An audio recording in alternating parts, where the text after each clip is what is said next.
Yosh avlod vakillarining qiziqish va intilishlarini qo'llab-quvvatlash, ularga zamonaviy kasblarni o'rgatish hamda bu boradagi bilim va ko'nikmalarni rivojlantirish bugungi kunning dolzarb vazifalaridan biri sanaladi. Samarqand shahridagi Turizm akademiyasida Ta'lim va kasb 2026 xalqaro ko'rgazmasi ham ayni shu maqsadlarga qaratilgani bilan ahamiyatli bo'ldi. Unda viloyatimizdagi umumta'lim maktablarining yuqori sinflarida tahsil olayotgan o'quvchilar ishtirok etishdi. Ta'lim va kasb 2026 xalqaro ko'rgazmasining asosiy maqsadi bitiruvchi yoshlarni mamlakatimiz va xorijdagi oliy ta'lim muassasalari, ayniqsa xalqaro reytinglarda yuqori o'rinlarni egallagan nufuzli universitetlar faoliyati bilan yaqindan tanishtirishdan iborat bo'ldi.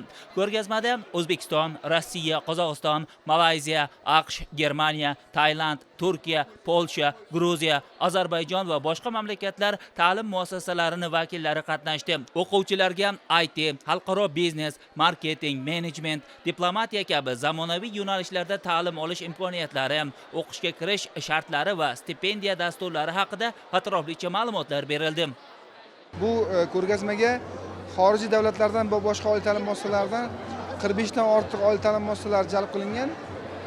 Mayfair tashkilot tomonidan mana bugun Samarqand shahar va unga yaqin bo'lgan hududlardagi 5 mingdan ziyod o'quvchilarimiz bugun mana shu ko'rgazmaga ishtirok etib, o'zlarini kelajakda qaysi oliy ta'lim muassasalariga o'qishga kirish mumkinligi to'g'risida va oliy ta'lim muassasalarining rahbariyati bilan o'sha oliy ta'lim muassasalaridan kelgan xodimlar bilan to'g'ridan-to'g'ri aloqa qilib, hattoki o'quvchilarimiz o'zlarining tilida gaplashib, ular bilan o'sha ma'lumotlarni olishmoqda.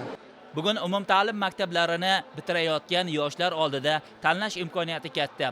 Maktabdan tashqari o'quv kurslarida bilimini mustahkamlab, til o'rganayotgan yoshlar ulkan marralarni ko'zlab harakat qilmoqdalar. Albatta, bu jarayonda kasb yo'nalishini tanlashda ikkilanish bo'lishi tabiiy. Ko'rgazma ana shu jihatlar bilan ham ahamiyatli bo'ldi. Unda bitiruvchi yoshlarga oliy ta'lim muassasalariga kirishda nimalarga e'tibor qaratish lozimligi amaliy misollar orqali tushuntirildi.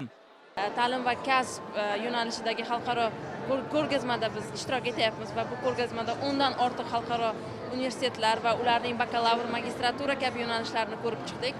Asosan bizga o'xshash 11-sinf bo'lgan bitiruvchi o'quvchilar uchun bu yaxshi imkoniyat.